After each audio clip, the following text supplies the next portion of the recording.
Muy buenos días, Iglesia. Hoy iniciamos una nueva serie que hemos titulado De Camino a Roma, porque está basado en la epístola dirigida a la Iglesia en dicha ciudad.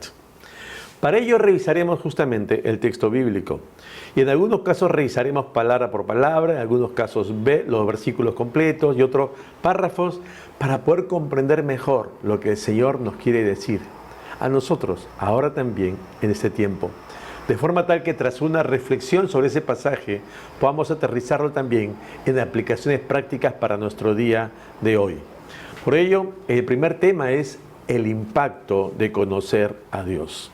Es el primer tema que veremos en esta mañana. Y antes de empezar, acompáñame a orar.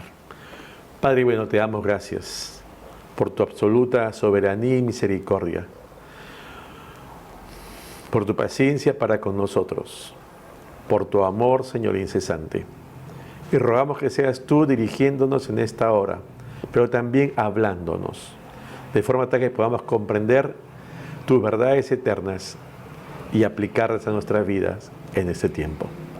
Te damos a ti todo el honor y la gloria por siempre. En el nombre bendito de Jesús, nuestro Señor amado. Amén. Amén. Esta carta inicia de la siguiente manera. Pablo. Claro, como el autor de la carta, pero sabemos verdaderamente que el autor es el mismo Señor. Es el Señor quien, por medio de su Espíritu Santo, inspira a los hombres de Dios, para escribir estos libros que aparecen en lo que conocemos como la Biblia, las Sagradas Escrituras. Sin embargo, es interesante que al decir Pablo, hay que conocer, bueno, ¿quién es este autor? La referencia primera que tenemos que considerar es lo que dice el libro de Hechos de los Apóstoles, capítulo 9. Acompáñame, por favor. Dice lo siguiente. Mas yendo por el camino, aconteció que al llegar cerca de Damasco, repentinamente le rodeó un resplandor de luz del cielo, y cayendo en tierra, oyó una voz que le decía, Saulo, Saulo, ¿por qué me persigues? Él le dijo, ¿quién eres, Señor? Y le dijo, yo soy Jesús, a quien tú persigues. Dura cosa te dar coces contra el aguijón. La Escritura nos refiere ahora a la persona de Pablo como también la de Saulo, como se le conocía primariamente. Entonces cabe hacernos una pregunta en esta hora. ¿Quién era Saulo? Bueno, Saulo es un judío de la ciudad de Tarso, fariseo, que fue instruido en todo el conocimiento de la ley de Moisés y las tradiciones a los pies del rabino Gamaliel. Es un hombre vasto en el conocimiento de la cultura helénica, ¿no? La griega. Intelectualmente es un hombre desarrollado, preparado. Es un hombre que también denota valor como ternura, que es lo que se trasluce a través de sus epístolas paulinas. Pero además, vamos a ver que también es un hombre que es apasionado en lo que hace. Digamos, esta es una semblanza general de lo que nos dice la Escritura a través de lo que leemos. Sin embargo, no queda aquí, continuemos. ¿Qué más dice? Es un hombre que respeta la tradición y también la ley de Moisés. Justamente esto es lo que le va a valer un reconocimiento y el aval, digamos, del clero religioso de ese entonces, de los judíos, para avalarlo y enviarlo a perseguir a aquellos que eran discípulos de la secta del Nazareno, los cristianos, ¿no? Es interesante que es a sus pies que va a fallecer el primer mártir registrado de la historia del cristianismo, Esteban. Ahora, ¿cómo se autodefine Saulo de Tarso al escribir esta epístola? Pablo. ¿Te das cuenta? Él no dice, Saulo, siervo de Jesucristo, llamado a ser apóstol. Él dice, Pablo. Yo diría, Pablo de Damasco, así como hay Saulo de Tarso, Pablo de Damasco, porque camino a esta ciudad operó algo en su vida. La misma persona, pero tal vez con otro nombre. Pero ¿se das cuenta? Es mucho más que una modificación en la nomenclatura, en la autodefinición o el nombre con que quiere que lo reconozcan y lo llamen. Obedece más que un cambio nominal a un cambio que se da en su interior. Yo te pregunto, ¿Te has preguntado si este cambio, tras un encuentro con el Señor Jesús, también se ha dado en tu vida? ¿Ha operado una transformación real en ti? ¿Cómo la mides? ¿Cómo la cuantificas? ¿Cómo la identificas? ¿Cómo crees que se da a evidenciar a los demás? ¿Qué se ve en ti? En ese camino a Damasco ocurrió un milagro. Dios encontrando a Saulo, de forma tal que lo transformó plenamente, su vida por completo, lo rescata de ese pasado y presente en que vivía y lo lleva a un nuevo estilo de vida. Le da un nuevo propósito, le da una nueva visión. De allí en adelante, lo que era su pasión y misión de vida queda atrás y ahora tiene que empezar a considerar lo que antes, creyendo que hacía lo correcto, ahora realmente se va a ver imbuido en lo que son sinceramente los planes de Dios. Pablo es un hombre nuevo. Hay un tiempo que emerge este nuevo hombre en él. ¿Producto de qué? Del impacto de conocer a Dios. Es tal este impacto en la vida de Saulo que tenemos que ver que resulta evidente el cambio a todos los que están alrededor de él. Porque como Saulo había sido aterrador para la iglesia del primer siglo. Y sin embargo, cuando se da este encuentro entre Saulo y Jesús, y emerge un nuevo hombre, conocido ahora como Pablo, no va a ser tampoco desconocido por todos los que están alrededor de él. Y quiero ilustrarlo con justamente algo que él mismo cita en su carta a la iglesia de Galacia. Gálatas capítulo 1, dice Pablo lo siguiente: después fui a las regiones de Siria y de Cilicia, y no era conocido de vista a las iglesias de Judea que eran en Cristo. Solamente oían decir: aquel que en otro tiempo nos perseguía, ahora predica la fe que en otro tiempo asolaba. Y glorificaban a Dios en mí. El impacto de conocer a Dios nos lleva necesariamente a los seguidores de Jesús a una transformación de vida. No gestada por nuestras acciones, por nosotros mismos, de mutuo propio, sino por ese obrar de Dios en nosotros. Al punto que esto que se da en nuestras vidas llega a ser de dominio público. Es como que nuestras vidas subieran a las redes, ¿verdad? Todo el mundo se entera de aquello que se subió. La vida de aquel hombre o mujer que tiene un encuentro con Jesús también se da a conocer. Es evidente los cambios que se dan. Y justamente esto tiene que darse también en tu vida como en mi vida. Te pregunto, ¿qué dicen de ti después de ese encuentro con Jesús? ¿Qué opinan tus compañeros de trabajo? Tus vecinos, tu familia, aquellos que están más cercanos y alrededor de nosotros. ¿Por qué no les preguntas? Porque si somos del Señor, tiene que darse una evidencia de esto. Asombrar. ¿Cómo ha cambiado? ¿Has escuchado? Pero ¿cómo ha cambiado? ¿Por su propia voluntad? No. Es por lo que Dios comienza a hacer en la vida de cada uno. No basta decir creo en Dios, porque Saulo también creía en Dios y perseguía a la iglesia. ¿Te das cuenta? Él estaba afanado farisaicamente a cumplir lo que decía la ley de Moisés y punto. Él se creía un instrumento de la justicia de Dios. Cuán equivocado estaba.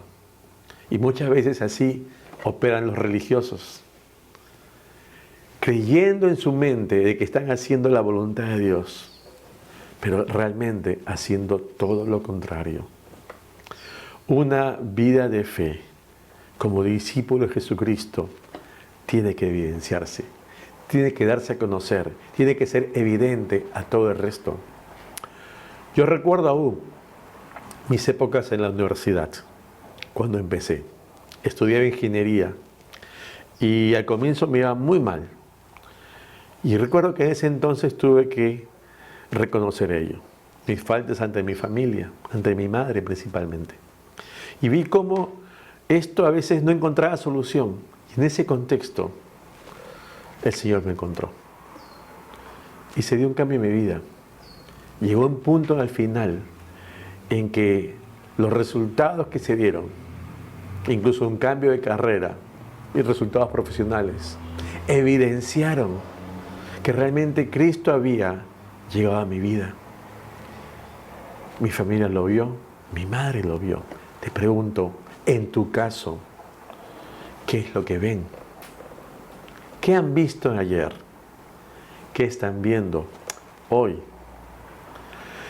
Porque lo que puede anhelar cada creyente, cada discípulo de Jesús, es que este pasaje que es tan conocido y que también lo cita Pablo y lo escribe a la iglesia de Corinto, sea una realidad evidente en todos nosotros. Según de Corintios capítulo 5, recordarás verso 17 que dice: de modo que si alguno está en Cristo, nueva criatura es. Las cosas viejas pasaron y he aquí, todas son hechas nuevas. ¿Por qué? Porque hay un cambio de corazón, hay un cambio en nuestra forma de hablar, hay un cambio en nuestra forma de pensar, hay un cambio en nuestra forma de ver a Dios y de confiar en Él. ¿Te das cuenta? El impacto de conocer a Dios nos ha de llevar a un antes y a un después. Y es ese encuentro con Jesús el que marca ese hito de diferencia. Y ello tiene que tenerlo presente todo discípulo de Jesucristo. La impronta del Señor en nuestra vida, en lo que hace en nosotros, como un día también lo hizo en la vida de Saulo. Yo te animo a que tú puedas anotar un breve testimonio, tu testimonio, no de otro, tu testimonio. Y que estés listo para poder compartirlo con aquella persona que esté cerca de ti, como una aplicación real de lo que Dios está obrando y obró también en tu vida en un momento. Pero recuerda, nuestro testimonio puede ser muy impactante, pero lo que realmente necesita conocer la gente es lo que dice la palabra de Dios. Y a esa palabra acompañemos un testimonio ilustrativo. Porque lo que necesita conocer la gente primeramente es ese mensaje de arrepentimiento y de salvación que nos trajo el Señor. ¿Te acuerdas ese primer mensaje? Arrepentíos y convertíos, porque el reino de los cielos se ha acercado. Ese fue el último mensaje de Juan el Bautista. Y con él se unió el mensaje de Jesús, que empezó también diciendo lo mismo. El mismo mensaje, arrepentidos y convertidos. Y es entonces que va a operar el verdadero cambio en nosotros. Un cambio que en la sociedad no lo va a llevar ningún partido político, por más bien intencionado que éste esté. Porque el verdadero cambio no se gesta pues en las articulaciones a favor de las masas, vamos a hacer algo por ellos. El verdadero cambio se gesta en los individuos, de manera personal, uno por uno. No es en lo macro, es en lo micro. Y es por eso que allí radica la importancia que cada discípulo sale a otro, uno a uno. No es que la sociedad va a cambiar porque se adopte alguna decisión, porque lo que tiene que cambiar es el ser humano, es el hombre, es el individuo. Mientras el individuo no cambie, no cambiará la sociedad. Tengamos presente eso. Y lo que anhelamos es justamente que así como tú y yo, que estamos en la iglesia y que somos conscientes que el corazón de piedra que tiene todo hombre puede ser transformado por un corazón de carne, como dice el Señor, pero solamente cuando opera Él. Y luego de ese nuevo nacimiento, de esa nueva relación con Dios, es que podemos encaminarnos hacia ¿dónde? Hacia una madurez espiritual, a fin de que seamos, como dice la palabra, perfectos y preparados para toda buena obra, como lo escribía Pablo a Timoteo. ¿Te acuerdas, su discípulo? Es así. Ahora conozcamos un poco más del contexto situacional de esta iglesia en Roma, a la cual ahora Pablo le escribe. Cursa el año 57 después de Cristo y escribe Pablo desde la ciudad de Corinto. Ahora está siendo auxiliado por un hermano en la fe, se llama Tercio, como se precisa justamente al final de esta epístola y que está allí en Romanos capítulo 16. Dice la Escritura: yo, Tercio, que escribí la epístola, os saludo en el Señor. Ahora, recordemos aquí la figura, es como Pablo quien dicta, ¿no? Y tiene un secretario que está allí justamente digitando, tomando nota de lo que le escribe el autor. Esa es la figura. Ahora, esta iglesia de Roma es una comunidad de fe a la cual Pablo no conoce personalmente aún. A diferencia del resto de iglesias del Asia, donde Pablo ha desarrollado un vasto ministerio misionero, ¿verdad? De allí que justamente si tú revisas las demás epístolas de Pablo, tú vas a encontrar en muchas de ellas un común denominador en cuanto a la introducción, al saludo. ¿Qué dice? Pablo a los que están en tal ciudad, que es a la iglesia de Filipos, a la iglesia de Galacia, a la iglesia de Tesalónica, a la iglesia de Éfeso, gracia y paz a vosotros. Punto, se acabó. Sin embargo, en esta carta a los romanos tiene que hacer una explicación mucho mayor, más abundante, porque justamente la situación de ese desconocimiento personal, aunque de oídas, por supuesto, sabrían quién es Pablo, necesitaba Pablo también fundamentar mejor esta carta que escribiera a la iglesia en Roma. Siguiendo con el contexto de esta carta, vale la pena revisar lo que dice Hechos, capítulo 18. Allí dice la Escritura: Pablo salió de Atenas y fue a Corinto, y halló a un judío llamado Aquila, por cuanto Claudio había mandado que todos los judíos saliesen de Roma. La historia nos dice que del año 41 al año 54 después de Cristo, el emperador Claudio prohibió el proselitismo. Y es por eso que expulsó de Roma a todos los judíos. Ahora, una vez Claudio muriera, pues envenenado por esa corte que siempre iban, asesinando a cada emperador, lo sucede ¿quién? Nerón.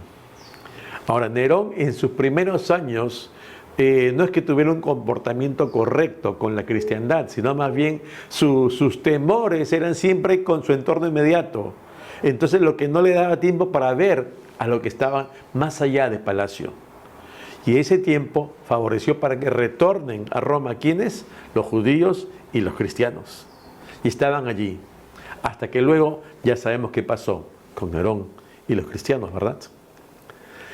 ¿Cómo es Roma en ese entonces? Los 50 de nuestra era. Es una ciudad aproximadamente de 1 millón de habitantes, donde el 50% aproximadamente son esclavos y libres, es decir, y libertos, perdón, 50% libres, 50% esclavos. Esa es la cantidad, pensemos bien. Ahora, es una ciudad ideal pues para vivir tranquilamente si perteneces a la clase alta. Sin embargo, si perteneces a la clase baja, ya no es así, porque hay una zozobra continua en todo Roma para los de esta clase. ¿Qué sucede? Está gestándose un levantamiento en cada esquina, porque la coyuntura económica social los asfixia. Fijémonos, está la situación de coyuntura en que vive cada familia y cada persona, que prácticamente los que están abajo están viendo cómo sobrevivir por su propia cuenta. Y entonces esta situación extrema los lleva a agruparse en un momento dado, en los 50, por razas. Y tú ves el barrio de, ¿no? Los cretenses, el barrio de, ¿no? Y así, de cada población. Porque se conocen, tienen un mismo idioma, una misma tradición, ¿no? Una misma forma de pensar, una misma cultura. Y de esa manera se van formando, ¿qué cosa? Barrios étnicos, ¿no? En busca de ser ayudados los unos por los otros en iguales condiciones y por venir de un mismo trasfondo. Esa es la Roma de los 50. cuando Pablo le escribe a esta iglesia.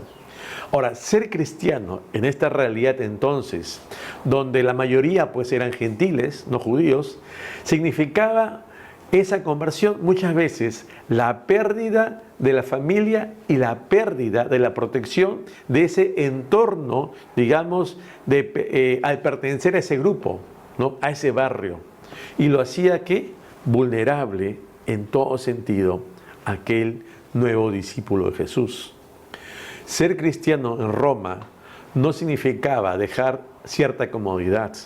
Ser cristiano en Roma significaba dejar todo tipo de, comillas, seguridad para sobrevivir en todo aspecto. ¿Te das cuenta? Que esos pasos reales de fe, integrales en la vida, comprometían la vida misma. Quiero que cuantifiquemos, hermano. ¿Qué costo tiene para nosotros seguir a Cristo hoy? ¿Qué costo tuvo para ti seguir a Cristo cuando te encontraste con Él, cuando Él te encontró? Nosotros la oveja perdida, Él el buen pastor que nos encuentra. ¿Qué tuviste que dejar? ¿Qué te cuesta hoy? Ya ha pasado tal vez un tiempo o algunos años. ¿Qué te cuesta hoy seguir a Cristo? ¿O no te cuesta nada? Piénsalo. ¿Por qué? ¿Por qué no te cuesta casi nada? La carta de la iglesia de Roma tiende a fijar una verdad: la justificación por la fe en Jesucristo nuestro Señor. Y también tiende a trazarle una meta ahora a esta iglesia. ¿Cuál es? La evangelización del Imperio Romano. Todo un mundo gentil, al cual también quiere llegar todavía Pablo. Hay una ilustración que cita Rick Warren, que es hablando de su padre cuando él está falleciendo. Dice que en su lecho de muerte, el papá de Rick Warren dice: uno más para Cristo, ¿verdad? Es una ilustración muy conocida. Pero yo quisiera, digamos, poner un paralelo entre este anhelo del papá de Rick Warren y ¿sabes quién? Y Pablo. Pablo quisiera decir el imperio para Cristo. Mira esa visión. El imperio para Cristo. Hacia allí quiero llegar. Ya todo Asia conoce, pero hay muchos más que todavía no. Esta es una evidencia justamente del impacto de conocer a Dios. Un cambio en la perspectiva de vida. Recordemos lo que citamos hace un instante en Gálatas 1. Aquel que en otro tiempo nos perseguía, ahora predica la fe que en otro tiempo asolaba. Pablo es un hombre no solo con una misión, ¿verdad? Llegar a los gentiles. Pablo es un hombre también con una visión, ¿no? Que lo lleva a tener presente siempre que hay una tarea pendiente por cumplir y que la quiere cumplir hasta el último de sus días. Romanos capítulo 15 dice lo siguiente: cuando vaya a España, iré a vosotros, a la iglesia de Roma, porque espero veros al pasar y ser encaminado allá a España. ¿Por quién? Por vosotros, los romanos. Pablo quiere llegar a Roma para que de allí ir, como una escala a Roma, ir luego a España. Pero ser enviado ¿por quién? Por los romanos a los españoles. Que es ser misionero de esta iglesia. ¿Te das cuenta? Por ello, la presente carta obedece en un sentido inicial a presentarse Pablo. Y vamos descubriendo quién era Pablo, pues. Y en segundo, tiene que fundamentar también su autoridad.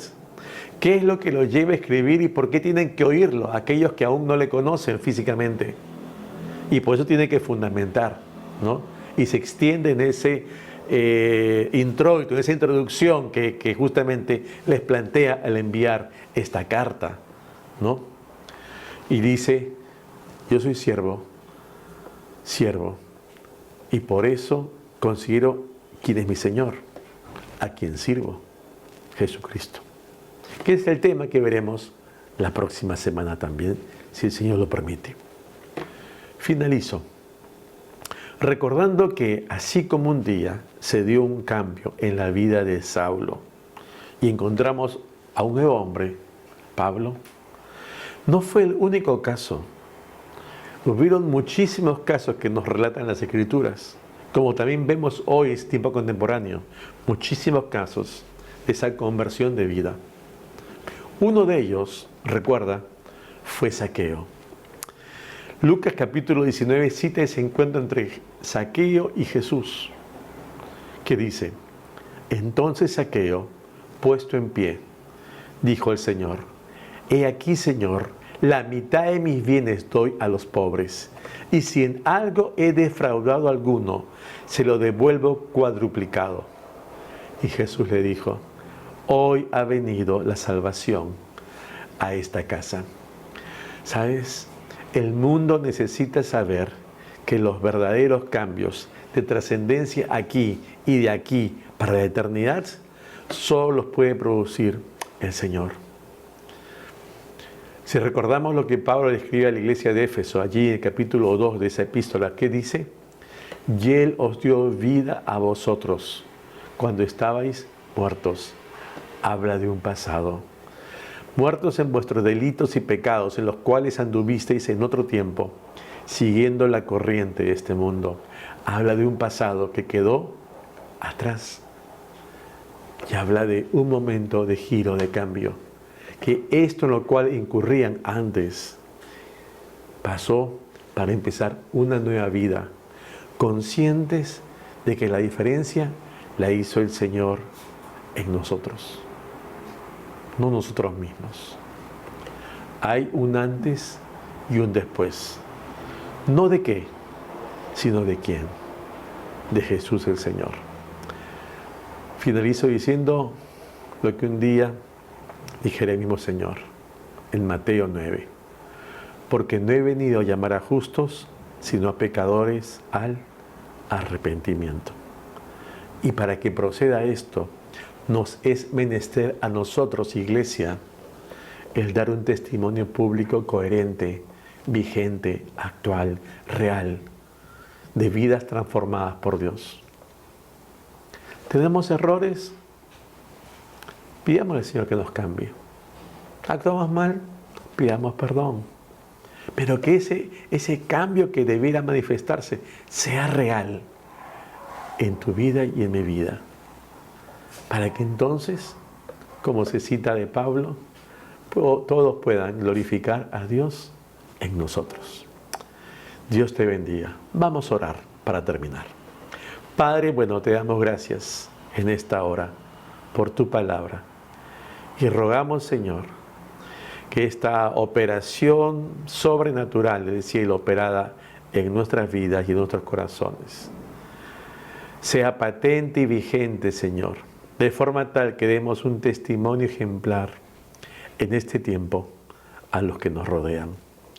Que sea evidente el cambio que tú gestas en cada discípulo tuyo.